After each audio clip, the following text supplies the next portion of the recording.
So mollusca, as we know, is the organisms that involve the soft-bodied organisms जो कि किसी shell से covered होते हैं, ठीक है। और इसमें mantle cavity is one of the most important characteristics feature।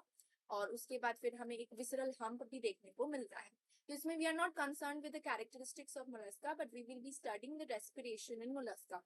तो उसमें हमें तीन यहाँ पे इंपॉर्टेंट सेगमेंट्स है जिससे कि रेस्पिरेशन होता है मोलस्का में। पहला और सबसे इजी जो सेगमेंट है that is mental and skin. उसके बाद फिर आता है gills and टिनिडिया which is seen in the aquatic animals. Mental और स्किन जो होता है वो बहुत ही सिंपल ऑर्गेनिजम्स में देखने को मिलता है, इसमें कोई स्पेशल ऑर्गन नहीं है, ठीक है। They are the simplest form, there is no special organ which is present, और यहाँ पे गैसेस एक्सचेंज होगा, ठीक है। और फिर थर्ड आता है पल्मोनरी सैक और लंग्स जो कि टेरेस्ट्रियल फॉर्म में मिलते हैं। और एम्फीबियस फॉर्म में पल्मोनरी सैक मिलेगा और टिनिडिया मिलेगी। याद रखेंगे हम लोग कि अगर when I am talking about the amphibious form, मतलब बहुत सारे फॉर्म्स जो होते हैं वो एम्फीबियस नेचर के भी होते हैं, ठीक है। तो अगर हम एम्फीबियस फॉर्म की बात करते हैं तो जैसे मान लो पाइला में, जो कि हम आगे पढ़ेंगे इसका कैसे रेस्पिरेशन होता है, मैकेनिज्म, ठीक है। तो इसमें जो लेफ्ट न्यूकल लोब होता है, ठीक है, लेफ्ट न्यूकल लोब होता है, ये तब ओपन होता है जब हमें वाटर के थ्रू रेस्पिरेशन करना हो। और राइट न्यूकल लोब जो होता है वो तब ओपन होता है जब हमारा एयर के थ्रू रेस्पिरेशन होना हो या फिर पल्मोनरी सैक या फिर लंग्स के थ्रू होना हो, ठीक है। अब पहले हम स्टडी करते हैं about the mental and skin. तो मेंटल के थ्रू यहाँ पे रेस्पिरेशन हो रहा है, किसमें होता है, मोस्टली गैस्ट्रोपोड्स में होगा। And one of the most important example is of Dentalium, okay. Dentalium is one of its most important example. इसमें भी जो क्लास हमारा न्यूडी ब्रांकिया है, इसमें आपको स्पेसिफिकली देखने को मिलेगा। It is the simplest form and no special organ is present. Gases exchange होगा।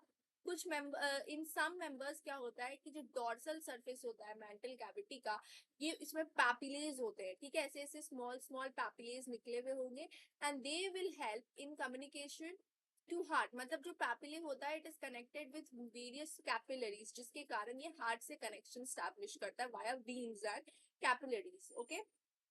नेक्स्ट अगर हम देखें तो this was it for your mantle and skin. तो ये काफी ज्यादा सिंपल कैटेगरी था, ठीक है। अब उसके बाद आते हैं हम गिल्स एंड टिनिडिया में। तो गिल्स एंड टिनिडिया में तो इसको हम तो डिटेल में पढ़ेंगे ही, इसका स्ट्रक्चर पढ़ना है, कैसे मैकेनिज्म होता है वो पढ़ना है। इसमें डिफरेंट डिफरेंट आपको टाइप्स देखने को मिल रहा है। तो फिलहाल के लिए you just have to remember the name with the examples also. For example, the first category will be your holobrachiate, then merobranchiate. तो ये दोनों साथ में याद हो जाएगा, holobranchiate and merobranchiate. Then आएगा पेलिकेट, ठीक है। उसके बाद फिर आता है मोनोपेक्टिनेट एंड बायपेक्टिनेट। तो plicate, monopectinate and bipectinate. And then there is lastly feather category. इसके बारे में हमें ज्यादा डिटेल में नहीं पढ़ना, बस फेदर लाइक लैमिलियस प्रेजेंट होंगे। अब एक चीज याद रखो, टिनिडिया पढ़ने से पहले तो टिनिडिया का स्ट्रक्चर कैसा होता है वो हम पढ़ते हैं, बट ये याद रखे पहले। तो होलोब्रैकिएट में पॉलीप्लाकोफोरा, एग्जाम्पल इज काइटर। मीरोब्रैकिएट, देन पेलिकेट में न्यूमैनिया, ठीक है। ये थोड़ा याद होने में प्रॉब्लम हो सकता है तो याद रखिएगा, पेलिकेट, न्यूमैनिया। मोनोपेक्टिनेट में पाइला एग्जाम्पल होगा, ये पक्का से याद हो जाएगा क्योंकि हम पाइला को डीपली स्टडी करने वाले। बायपेक्टिनेट में दो कैटेगरी, इक्वल और अनइक्वल, वो हम आगे पढ़ाएंगे तो याद होगा ही। बायवैल्विया इक्वल, ठीक है। एंड देन अनइक्वल में हैलोटियस, ये भी याद करने में दिक्कत हो सकता है तो उसको याद रखना। फेदर्ड में सेफेलोपोड्स में जितना मोस्टली जो ऑर्गेनिजम्स होते हैं mollusc, they are feathered category में है, ठीक है। तो अब हम लोग पढ़ते हैं about the gills and all, ठीक है। गिल्स के बारे में हम थोड़ा सा स्टडी करते हैं। तो देखो गिल्स जो होता है, एक तो आप टिनिडिया का स्ट्रक्चर पढ़ ही रहे, but there are certain gills जो कि थोड़ा स्पेशल मेंशन्ड है, तो वो हम लास्ट में पढ़ेंगे, पहले हम स्ट्रक्चर पढ़ते हैं। सो this is about the structure of टिनिडिया। तो पहले इस तरीके का हमारा टिनिडिया होता है, ठीक है। ये I have drawn it horizontally but ये दिखता थोड़ा वर्टिकली है। देखो इस तरीके का स्ट्रक्चर होता है। ये मान लेते हैं हमारा रॉड है, तो ये रॉड से इस तरीके से जो पतला पतला फ्लैप लाइक जो कॉम्ब टाइप का स्ट्रक्चर आपको दिख रहा है, ये निकलता है, ठीक है, ठीक है। और ये नीचे जाते जाते छोटा होने लगता है, ठीक है। कुछ इस तरीके से हमारा स्ट्रक्चर होता है। अब इसके इस वाला जो फ्लैटेंड यहाँ पे आपको दिख रहा है, it is called flattened disc, ठीक है। ये फ्लैटेंड डिस्क के अंदर बहुत सारे आपको इफरेंट और एफरेंट नर्व्स देखने को मिलेगा। इफरेंट नर्व्स और इसी वाले फ्लैटेंड डिस्क से various lamellae comb like structure जो कि थिन होता है, flap like thin triangular Gill filaments, जिसको हम लैमिले कहते हैं, वो निकलता है। ठीक है, तो पहले जानते हैं कि इसके अंदर क्या है। देखो इसके अंदर एक व्हाइट कलर से इफरेंट है और एक ब्लू कलर से एफरेंट है। तो इफरेंट जो होगा वो हमेशा ऑक्सीजनेटेड ब्लड कैरी करेगा, कहाँ से, body to heart. And efferent blood जो होगा वो कार्बन डाइऑक्साइड मतलब डीऑक्सीजनेटेड ब्लड कैरी करेगा to the lamellae for its purification from body, and then efferent इसको कहा, and then it will be sent to different parts by to heart by efferent। अब उसके बाद देखो क्या हो रहा है, ठीक है। अब उसके बाद ये जो फ्लैटेंड डिस्क लाइक स्ट्रक्चर है, it is forming these comb like structures जिसको हम लोग कह रहे हैं लैमिले। तो ये ट्रायंगुलर गिल फिलामेंट्स होते हैं, और ये जैसे जैसे हम आगे बढ़ते जा रहे हैं ये साइज में भी डिक्रीज होते जा रहा है ना। ये बेसिकली गैसियस एक्सचेंज का काम करता है। तो इसका फंक्शन क्या है, इसका फंक्शन है gaseous exchange carry out कर। Okay, so its function is gaseous exchange। Now if we see its topology, मतलब इसका अगर हम topology देखें, इसको कट करके देखें यहाँ से, so we will see like this। The first one outermost layer will be your ciliated columnar epithelium, then ये वाला जो लेयर आएगा second layer जो होगा हमारा, that is going to be non ciliated columnar epithelium, और जो थर्ड लेयर या फिर जो इनर मोस्ट लेयर होगा वो होगा ग्लैंडुलर सेल्स का। Okay, and it is also connected to various capillaries for the gaseous exchange. ठीक है, अब उसके बाद फिर यहाँ पे इनका जो पोजिशन होता है, it is in the anterior wall of mantle cavity. ठीक है, और पायला का स्पेशल केस अगर देखा जाए तो ये डॉर्सोलेटरली मेंटल कैविटी में प्रेजेंट होता है। For example I am drawing apple, Pila apple snail हम इसको कहते हैं, तो एप्पल लाइक स्ट्रक्चर होता है। तो ये मान लेते हैं कि अगर हमारा मेंटल कैविटी है तो इस साइड डॉर्सोलेटरली प्रेजेंट होगा आपका टीनिडिया का स्ट्रक्चर। तो ये हम देखेंगे आगे जब हम पढ़ेंगे। तो ये हमारा यहाँ पे पायला है।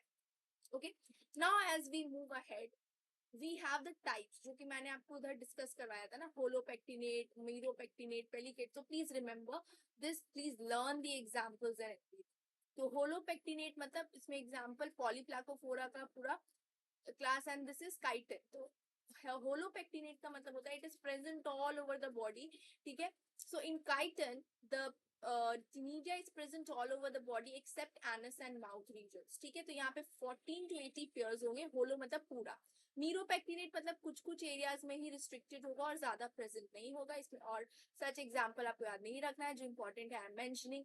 देन पेलिकेट का एग्जांपल होगा न्यूमेनिया। इसमें बेसिकली क्या होता है, it is simple flat transversely folded integumentary filament, जो कि टफ्ट लाइक होगा, और ये कहाँ से राइज करेगा, from the कोलोकल wall.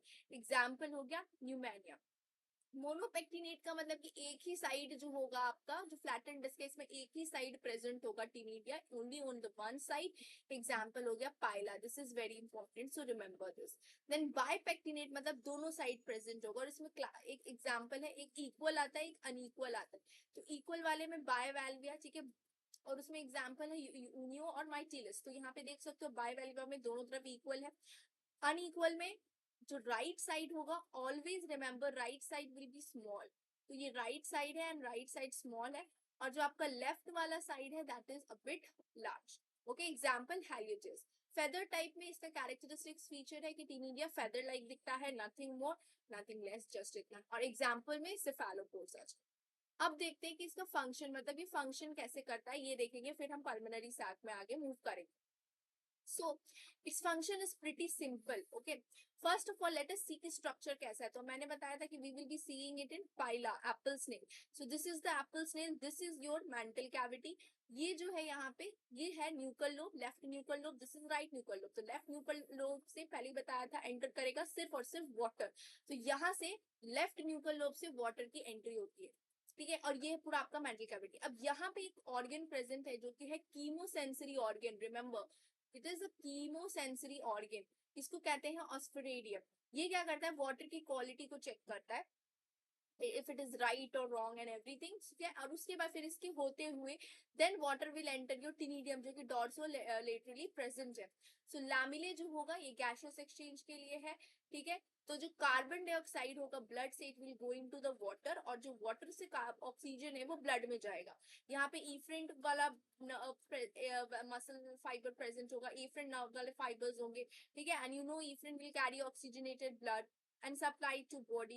Afferent will carry the deoxygenated blood from body to heart, ठीक है।